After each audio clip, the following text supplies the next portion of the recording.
মাজার ভাঙ্গা নিয়ে অনেকে অনেক ধরনের ভিডিও বানাইছে, অনেকে শেয়ারের পরে শেয়ার করতে আছে, বুঝুক আর না বুঝুক শেয়ার চলতেছে। এক দলের কথা হলো ওহাবিরা, মানে আমরা কওমি উলামায়ে কেরামগণ যারা আছি, কওমি মাদ্রাসার শিক্ষক, সুনামধন্য হক্কানি উলামায়ে কেরাম সহ একেবারে তলবে আলেম, ছোট্ট নাবালেগ বাচ্চা, এদেরকে ওহাবি বলা হয়, খারেজি সম্প্রদায় বলা হয়। তাদেরকে ওহাবির ট্যাগ লাগানোর পরে বিভিন্ন কথা তারা বলে, সেই কথার ভিত্তিতে যে ওহাবিরা মাজারগুলোকে ভেঙে দিচ্ছে। ওহাবিরা মাজার ভাঙে নাই, বলুন তো, যে আল্লাহর ওলির মাজার আছে কিছু কিছু আছে, চটপটি মাজার, ন্যাংটা বাবার মাজার, অমুক বাবার, ধুমুক বাবার, তমুক বিভিন্ন বাবা, এই বাবার কোনো শেষ নাই। আপনারা এই নেটের জগতে ঘোরাঘুরি করলে বাবার মাজারের সংখ্যা গুণেও শেষ করতে পারবেন না। তো এই বাবাদের মাজারে মূলত বাবার কিতাবাদিতে, তার আলোচনা, তার পূর্বশত্রু কোনো কিচ্ছু নেই। হুট করে একটা মাজার তৈরি হয়ে গেছে, সেখানে একটা ইনকামের ধান্দা তৈরি হয়েছে।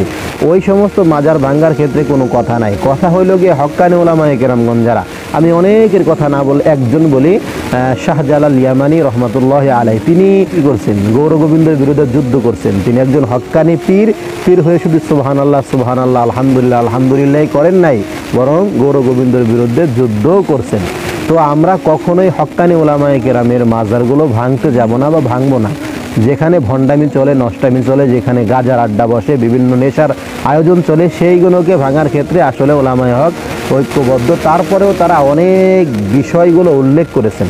প্রথমত তাদের কাছে নসিহত পেশ করা, তোমরা শিরকি কাজ করো না, বেদাতি কাজ করো না, মাজারে সেজদা লাগাইও না, এটা আল্লাহর নবীর নিষেধ।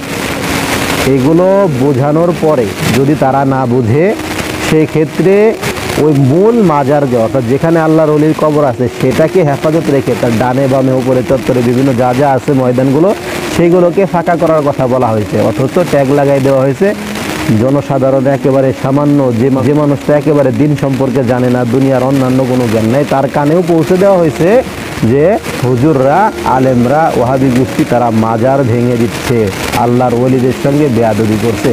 মূলত বেয়াদবি নয়, বরঞ্চ যুগ যুগ ধরে আল্লাহর ওলির উপরে, আল্লাহর ওলির কবরের উপরে যে আপনারা পাকা করছেন, এরপরে যে বিভিন্ন আইটেম করছেন, এটাই আল্লাহর ওলির উপরে আপনারা চরম বড় অন্যায় করছেন।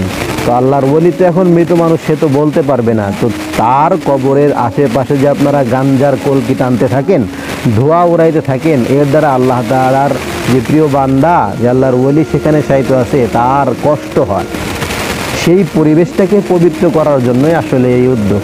যারা বুঝবে তারা তো বুঝবে, যারা বুঝবে না তারা ওই আবারও আগের মতোই শেয়ার চলতেই থাকবে। যারা শেয়ার করার করতে থাকুক, যারা এই কথার উপরে ঐক্যবদ্ধ হবেন যে ওলামায়ে হক যেটা করছেন ঠিক করছেন, একজন আল্লাহর ওলির কবরকে নোংরা পরিবেশ থেকে হেফাজত করার জন্য ওলামায়ে হক সহ ইসলাম প্রিয় দিন দরদি ভাইদের এই উদ্যোগগুলো চমকপ্রদ।